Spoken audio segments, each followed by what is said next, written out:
Welcome to Casual Friday. Hi, I'm Roxanne Richardson, and this is my weekly Casual Friday podcast.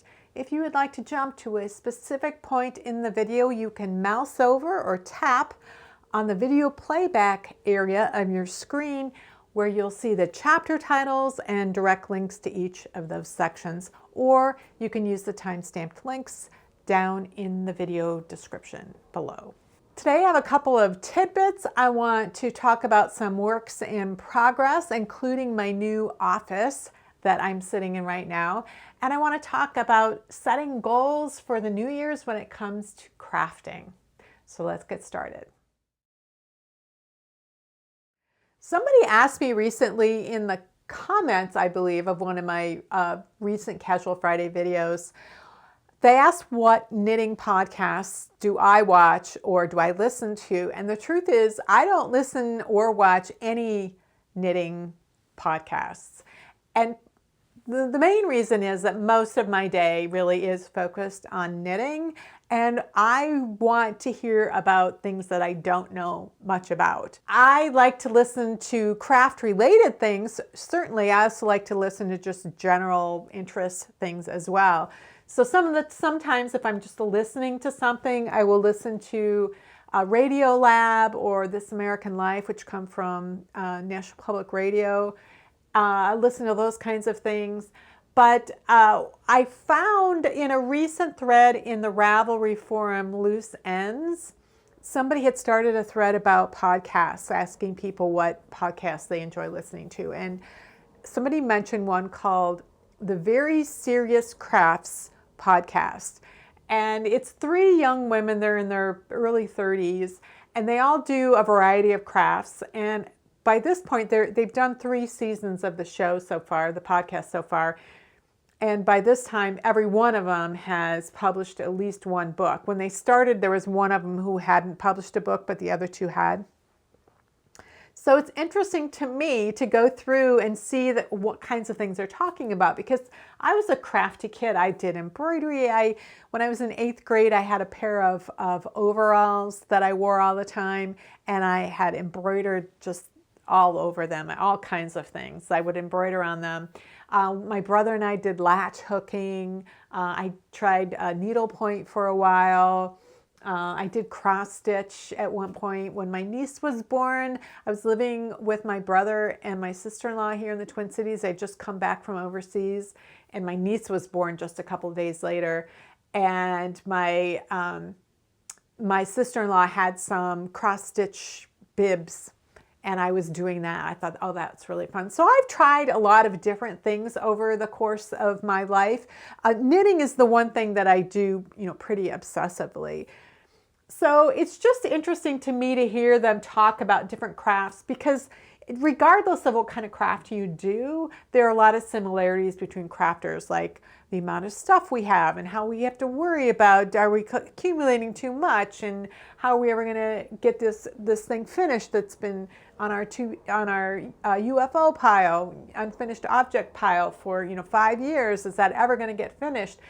So there are a lot of things to relate to, and without me listening to somebody else talk about knitting for an hour or so. So I started listening to that, and during one of their podcasts, they started talking about another podcast that one of them, who also said she doesn't listen to crafting podcasts, or she doesn't listen to podcasts at all.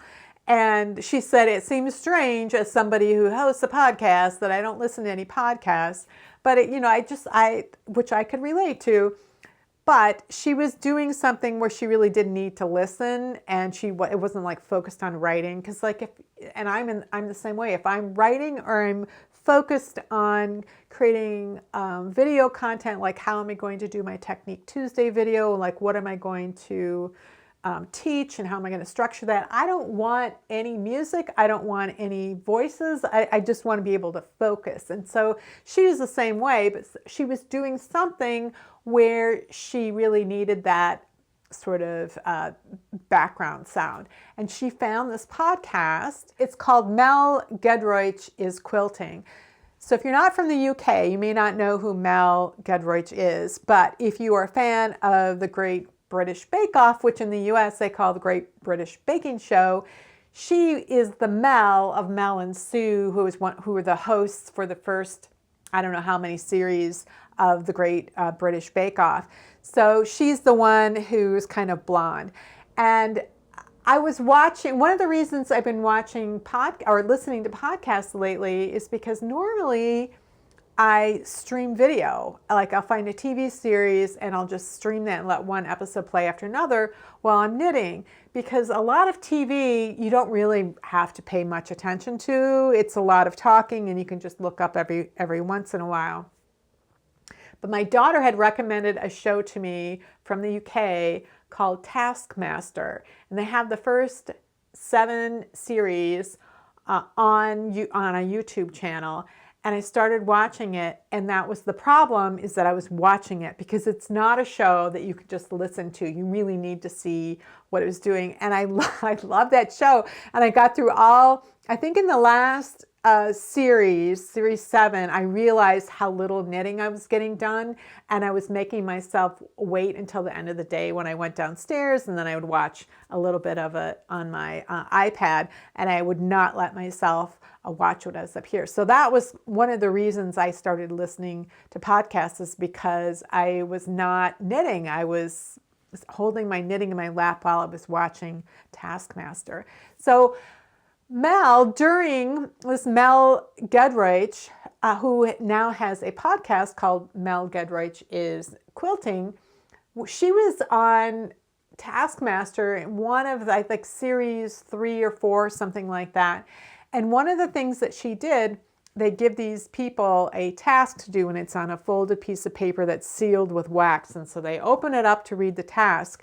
And every time she opened the task, she would peel the wax seal off and she'd put it in her pocket. She's I'm going to melt it down later. So I had a feeling that she was probably a crafty person, and I kept waiting to see, like maybe at the end of the series she was going to show everybody what she had done with it, and she never did. So I don't know what she ever did with that. So she's got this podcast called Mel G is Quilting, and she found a quilting book at like a charity shop or something that was from the 1970s, and she decided to use that and to use pieces of fabric that came from items that had meaning, so that had a story behind it. And so she's doing it with another presenter, they call them in the UK, or radio host or something that she knows, that she had worked with in the past, and they got along really well. So it's really just the two of them chatting for about an hour about all kinds of things while they're just making these little 2-inch squares for their quilt. And they're using all kinds of fabric, which a quilter would probably find sometimes inappropriate for a quilt. But the idea is to tell the story behind it and to chat with each other and whatever. It's not anything intense. You're not learning really anything. It's just listening to a couple of people who are professional talkers talk for an hour while you do your own thing. So that's something that I have been listening to occasionally lately. There's a discussion thread that was started in my Ravelry group this week, and I'll leave a link to that discussion thread, because if you're interested in socks or vintage patterns or vintage sock patterns in particular, you might find it interesting. So she had a booklet she'd been given by a family member. Somebody in the family had knit every pattern in that booklet over the years for family members, but she didn't know when it was published, and she didn't have the cover, so she didn't know what the name of it was. And so she posted a picture of this sock construction, and she was trying to work it out because, like all vintage patterns, it came in one size, and she didn't understand it well enough to be able to figure out how to size it up for different sizes, size it up or down. So there were a couple of things about it that were really interesting. First of all, we did figure out who published it. It was the Beehive sock book. Beehive was a yarn line produced by Paytons and Baldwins in Canada. And so we kind of narrowed down the time frame. It was probably the 1940s or 50s, and we were trying to figure out which booklet it was. But in the meantime, I was looking at this sock construction, and the whole point of the sock construction was, it was a new way. It was called Beehive Innovation, and it was a new way of knitting socks. And part of it incorporated another innovation by Beehive, which was the Aladdin heel. So it was these two separate things, and as we were discussing it and different people were researching, trying to find out more about it, both of these things, the Aladdin heel and the Beehive Innovation sock, they said in the booklets, patent pending. Now, I eventually did figure out how the construction method worked. I was able to read enough of the instructions, and plus I know enough about sock construction to see what was going on and fill in the blanks.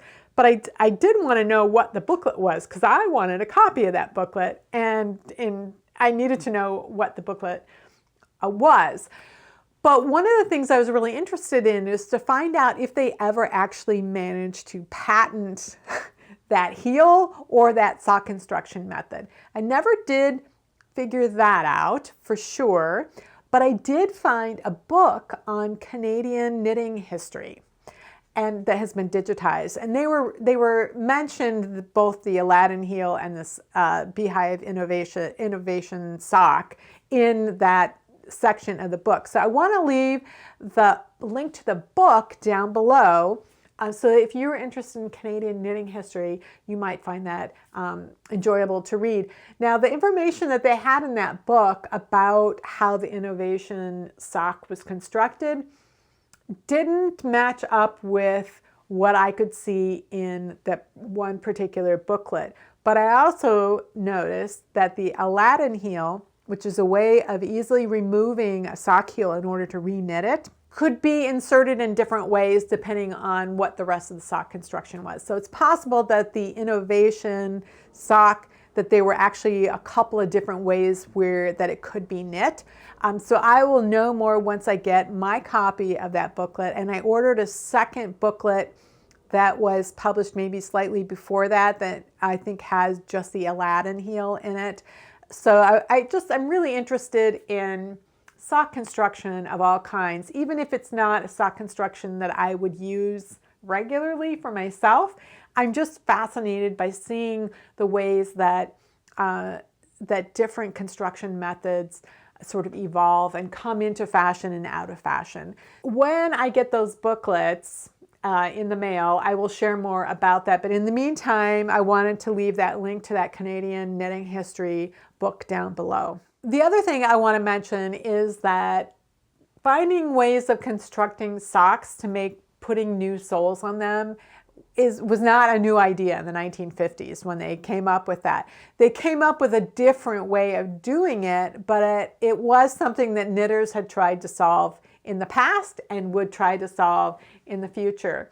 So Weldon's Practical Stocking Knitter, which was published in 1885, and which you can get a digitized copy of through Interweave, and I'll leave a link to that down below. I bought that about a year and a half ago. It's really interesting to read how they were constructing stockings at the time, like the formulas for constructing stockings and the different heels and toe styles, which I've done videos on some of those toes and heels on my channel, which you can find in the sock playlist. So the way that Weldon's solved the problem was to split the sock, the instep and the foot of the sock. You knit in the round, you knit the heel back and forth, you rejoin it in the round, you knit the gusset, and then once the gusset was done, then they had you split the instep and the sole so that you could just rip back the sole.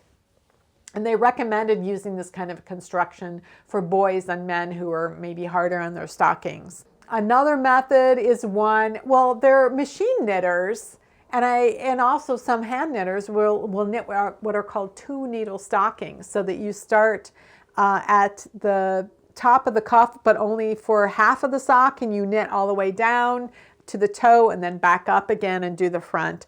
You could do a short row heel, and then you would have to seam up either side of it. Some machine knitters will knit socks that way, but some people who don't know how or don't like to use double pointed needles or other methods of knitting small circumferences in the round will knit socks on 2 needles. And sometimes, like for something like an argyle sock, the entire leg will be knit flat. You won't be knitting the front and the back, you'll be knitting the whole leg flat so that there's a seam up the back.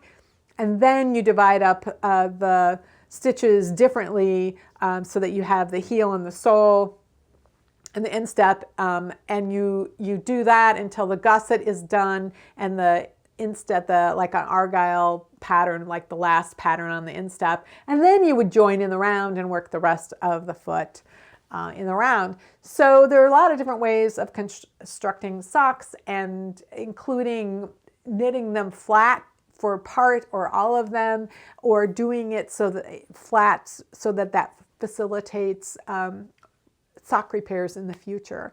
So Elizabeth Zimmermann did a sock called the Moccasin sock that would allow you to resole the sock as well. So there are other ways, and I'll leave links to a Ravelry pattern page for Elizabeth Zimmermann's version of doing that. But I'll be talking about this more once I get those books in the mail. But I thought I'd let you know about the other aspects that might be interesting. So a few works in progress. I finally, the past couple of days, got back to knitting. I haven't been knitting much in the past couple of weeks, except for doing what I needed to do to create my Technique Tuesday videos, because I was moving my office from my old office into this space, and that was taking a lot of time and energy, and I just wasn't knitting. I did finish a sock. I started this sock a couple months ago. I probably spent a day, 2 days maybe, knitting the leg of it, and I stopped when it was ready to do the heel, and it's just been sitting there for two months. So I have the second sock I still need to do. These are socks for my older daughter, one of her college roommates and post-college roommates, who had texted me a few months ago asking me if she could commission me to make her a pair of socks or if she could buy a pair. And I don't do commissions. I don't sell my knitting. And I asked her, are these socks for you? And she said, oh, yes, ma'am. And I said, oh, no, I'll just knit them for you because I will knit for love. I don't knit for money. And she qualifies as knitting for love. So I've knit the first sock. This is some yarn that I've had for years. It's Mountain Colors Barefoot. I don't know the color number. But this is something I'm actively working on. I should have done very soon. The other 2 things I'm working on are sweaters. And what I have left to do on these 2 sweaters are 3 sleeves, which is one of the reasons I kind of stalled on them. So one of them is the sweater I started, I think, last summer. It's a sweater from the 1890s. I have this long-term project to knit my way through the 20th century, decade by decade, one sweater at a time. And I got interested in this just about 2 years ago right now when I found a picture. I was looking just to see if knitting patterns were published in the newspapers like 100 and some years ago. And I found a drawing that accompanied a sweater pattern for a woman's sweater it was published in like 1906. And I was so intrigued by the drawing and the shape of the sweater. And I read the pattern, and then I wanted to understand really how it was constructed. And that got me started in antique and vintage sweater patterns. And I realized how much I learned from that first sweater that I wanted to really focus on one sweater per decade, focus on construction methods that would be unusual that we don't see today very often, to see what version of techniques they used, and to see over the course of the century how things evolved and gradually changed. And after I knit the first 4 sweaters. So I've knit one that was originally published in 1904. The sweater I found in the paper was actually published in the Columbia Book of Yarns in 1904 originally. So I knit a sweater from 1904, this one from 1918, I knit one from the 1920s, and then one from the 1930s. And I decided to go back one decade to the 1890s when those were the first written sweater patterns that I could find, and they were really athletic sweaters meant for when you were sweating, which is how they got that word here in the US. So I found this sweater that had a very unusual construction method. I couldn't, when I drew it out based on the instructions and I drew a schematic, I could not imagine that it was going to work. And I thought maybe it's just a 3D spatial thing that I'm not understanding. And so my goal was to knit this. And so all of the interesting, challenging stuff was between the armhole and the neck. Once I got there and I could see I was right, this doesn't work very well. And I had to do a lot of modifications to get it to work.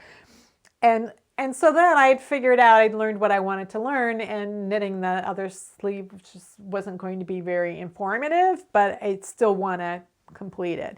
So I have that sweater right here. It's got this really kind of wide turtleneck, and then there's stripes on the bottom, and it's very long because that was the style back then. They tended to flip up the hem, probably for mobility, and then be able to flip it down to cover their rear ends. So I have one more sleeve to go on this.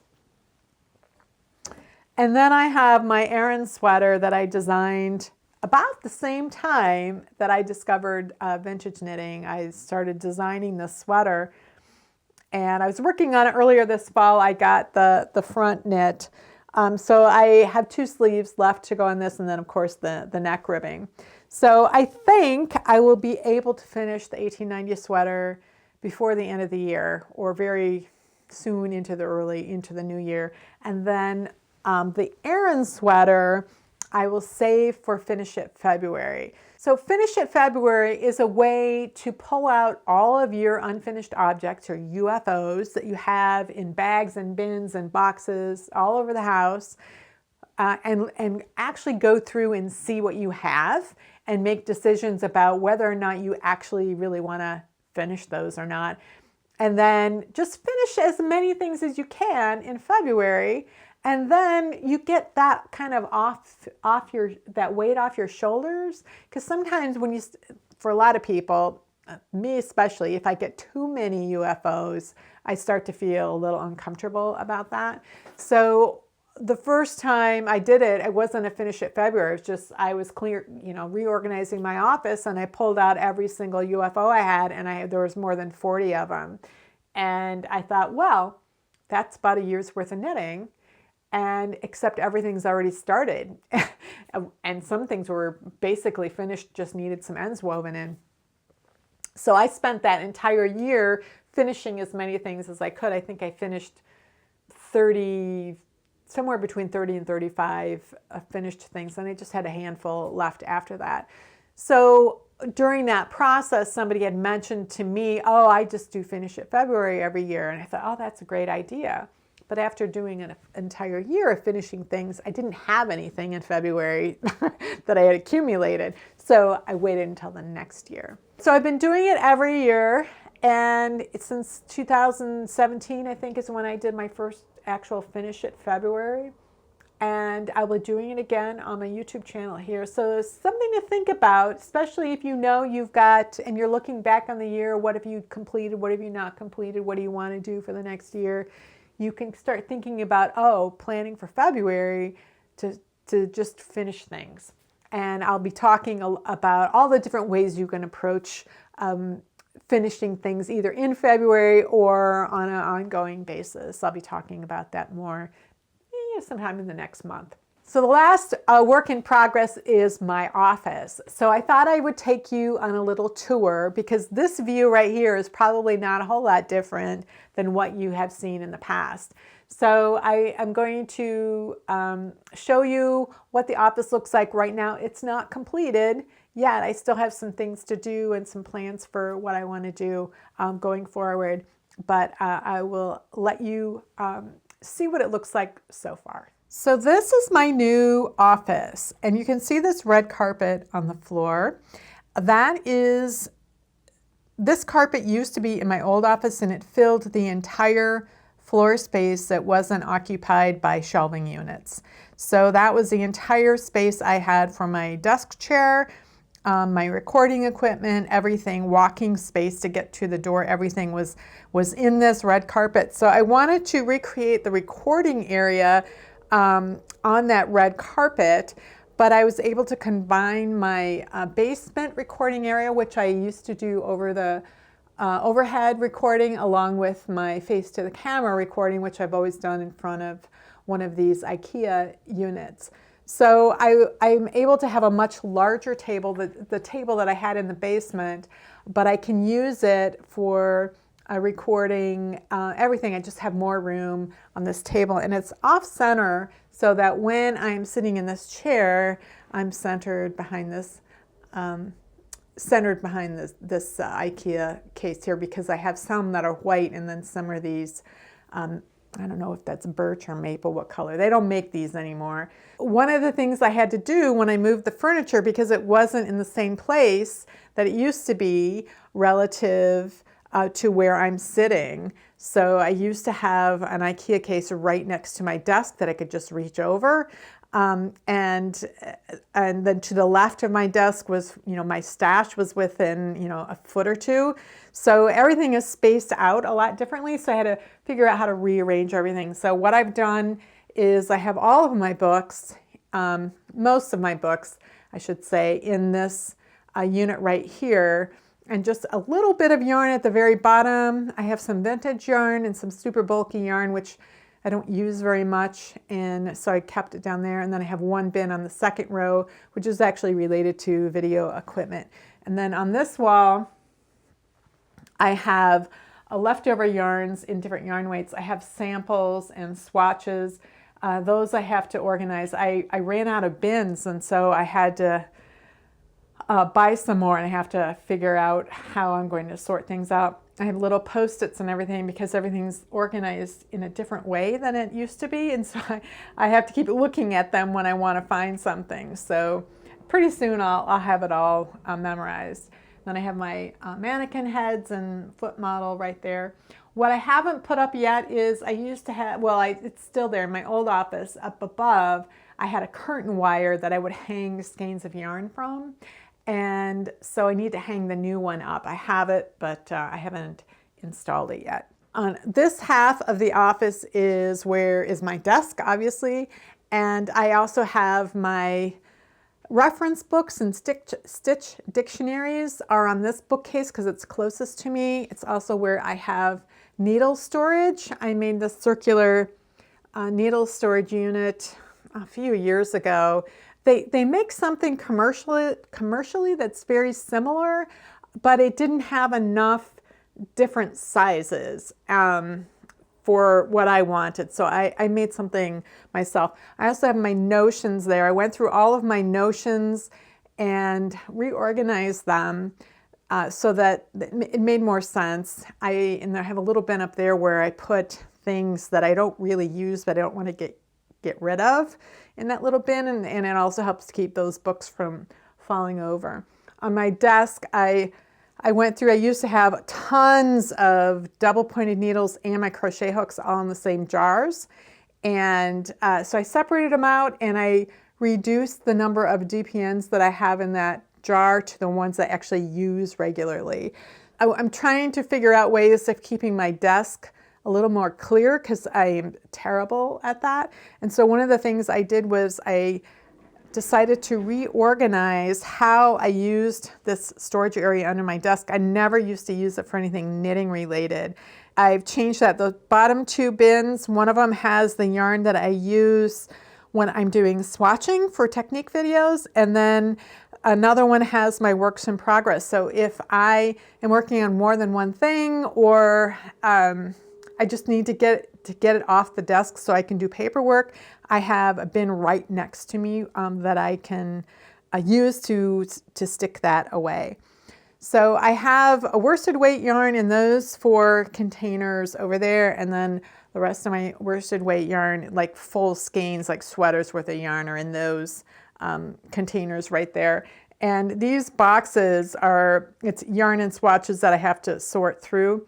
I needed to get some more IKEA units, which I did put together yesterday, and I had to get some more of like some bins and things so that I could put things in. So not all of the organizing is done yet, but I at least have places to put things once they are organized. These white units that have these canvas cubes in them, that used to be where all of my stash was located in my other office, and it was all in a closet. So I don't have to put anything in the closet like that now. And at the bottom I have my vintage knitting booklets are there. And I also bought, you can see a little filing cabinet I bought really cheap that I decided I had room for and I wanted to include. So one thing that is not done yet is this closet still has my daughter's, some of her clothes in there and some other things, and I haven't moved that out yet. I need to get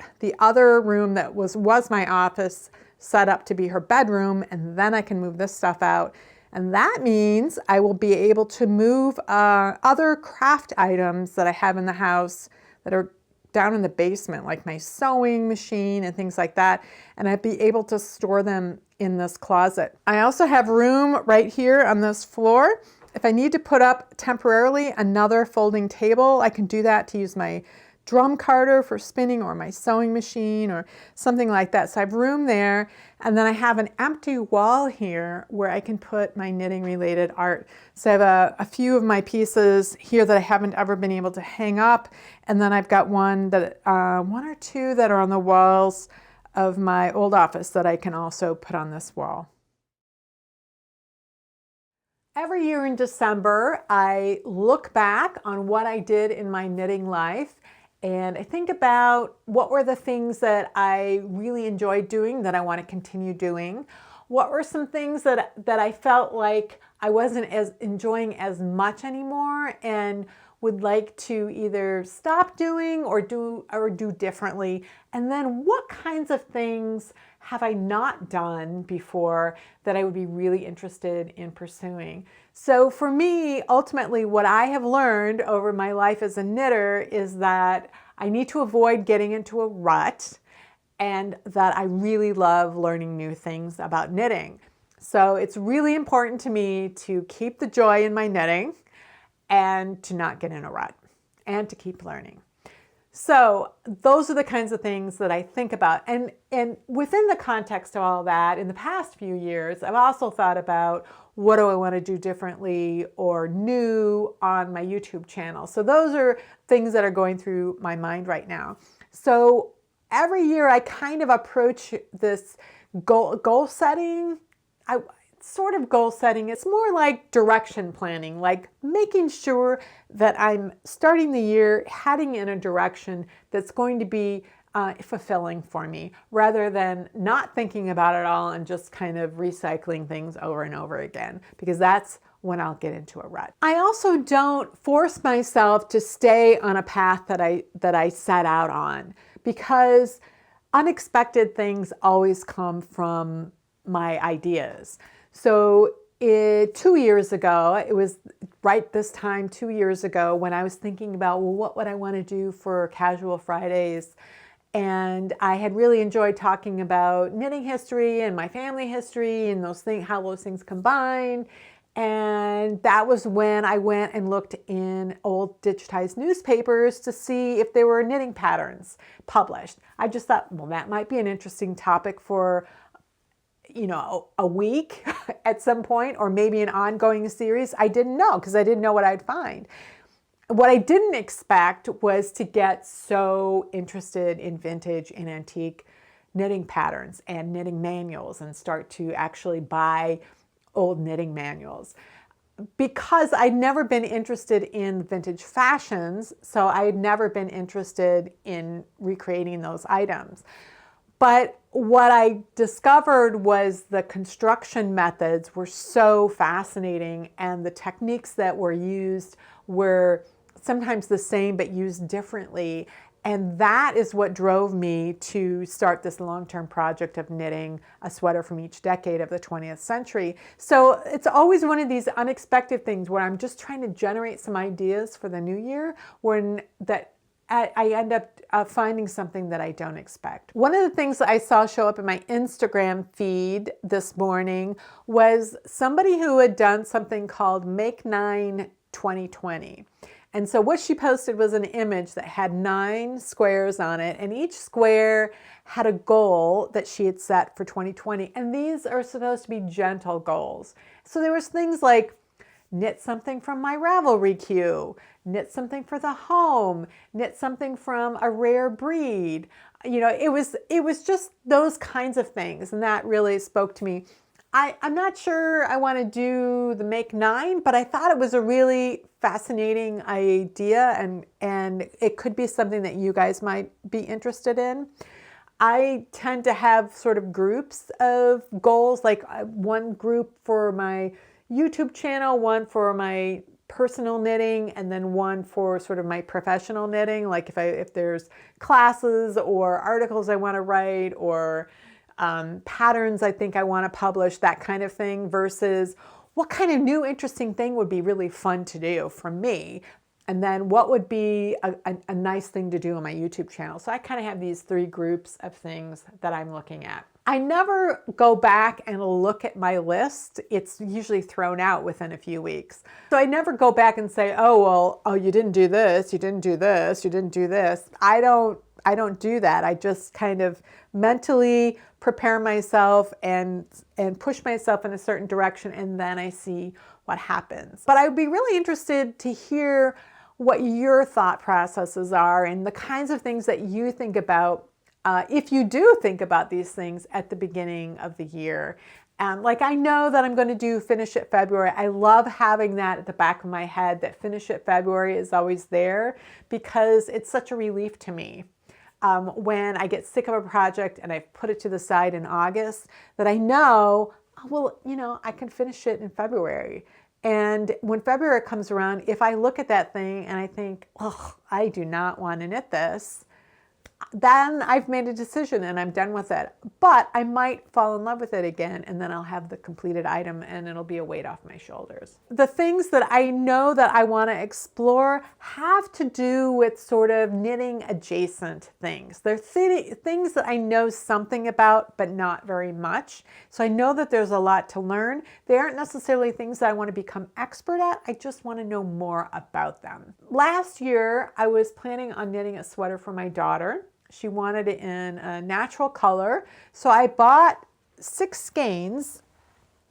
I bought 6 or 7 skeins of Cascade 220, which is a yarn I use a lot because it comes in a million colors. The problem was she wanted to be able to wear it against her bare skin. She wasn't planning on necessarily wearing a shirt between herself and the sweater. And I knew that it would be a little too itchy for her. So I bought some yarn in merino instead, and now I have all of this natural colored wool, and I don't want to knit anything with natural colored wool, certainly not something that was going to take 6 skeins. So I kept thinking in my mind, maybe I could dye it. And then this fall, Clemes and Clemes, who they make equipment like drum carders and other kinds of tools for hand spinners. They're the people I bought my drum carder from, and a few other tools. Their newsletter came out, and they had this dyeing kit. It's called Mother Mackenzie's Miracle Dye Mix.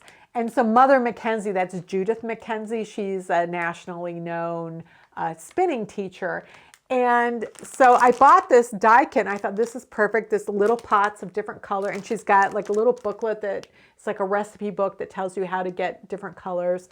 And I thought this could be a really nice way of exploring dyeing, and especially with these this yarn that I already have. A goal that I had last year was to do more spinning, and I was working on spinning more often with the plan to go to the spinning conference called Plyway in April, and of course everything blew up. Plus my spinning wheel was in a different room. I never saw it, and it didn't happen. My hope is that having my spinning wheel in this office, I'll see it more.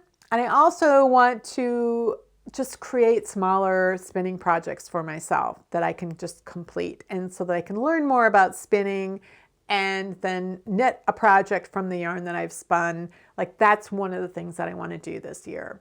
Another thing that I'd really like to do, because I'll be able to have my sewing machine up here, one of the things I've been thinking about is that in the summer when I do my videos, I'm not wearing a sweater because it's hot. And usually what I like to wear in the summer is just a dress, like a sleeveless dress that hangs from my shoulders, and it's comfortable. There's nothing binding. It just lets air circulate. So I thought, I haven't been sewing much in the past few years. Once my kids hit middle school, they didn't want me sewing them Halloween costumes anymore.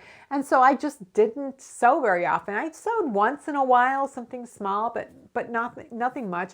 And earlier this year when I was making masks, my sewing machine kind of locked up, and they did an emergency bench fix on it so that I could finish knitting masks, and then I had it scheduled for maintenance. It got oiled and cleaned. It's all ready to go, and I haven't used it. So I'd really like to maybe do a little bit with some sewing this year. So these are some things that I don't think will take a lot of time away from my knitting, but it will add to my whole sort of creative life, and it keeps me from being in that rut that I can sometimes be in. I'm also at a stage in my knitting life where there aren't that many knitting techniques that are unknown to me.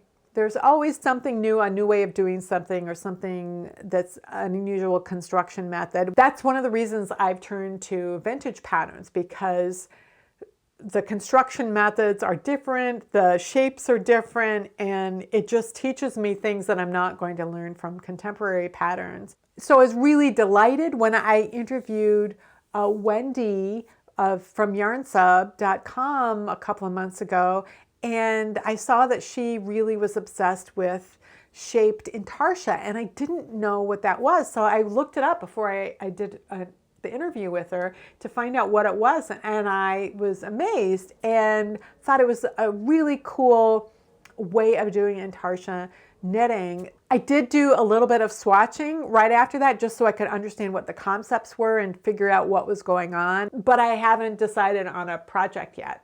So I want to do some kind of a shaped intarsia project, because it's just an exciting and different technique that I think could be really fun. And then, of course, to continue with my vintage knitting, I would like to knit a 1940s sweater for myself. And I haven't chosen the pattern yet.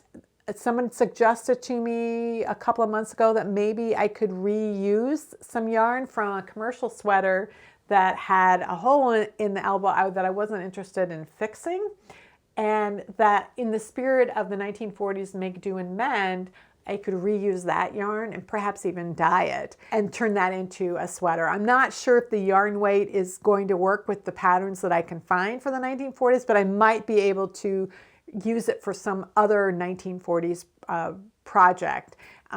So that's something that I'm interested in. And that also overlaps with possibly the whole dyeing adventure as well. That if I can dye some natural color things and then experiment with the dyeing something that is already a color, like a gray color, and see what effect that has on the yarn and how the dye interacts with it. Tell me what you're planning for the new year when it comes to your knitting. Do you have some goals that you would like to accomplish? Does it have to do with techniques? Does it have to do with construction methods? Does it have to do with types of projects?